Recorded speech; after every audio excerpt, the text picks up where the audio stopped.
rapid test dilaksanakan mulai dari hari Minggu sore sekitar jam 5. Itu instruksi langsung dari Pak Kepala Dinas Kesehatan. Oh ya.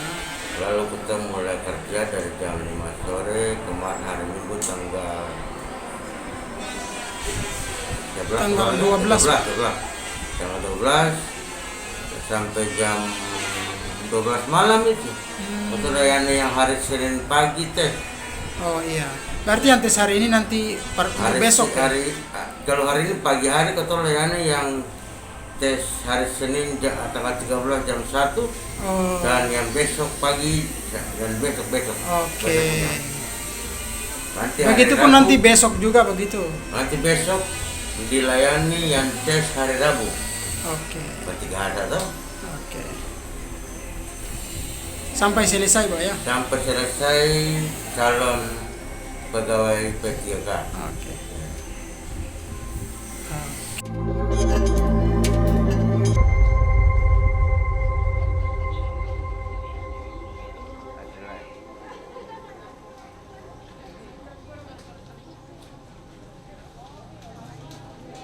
Terima kasih sudah nonton. Jangan lupa like, subscribe, dan share ya.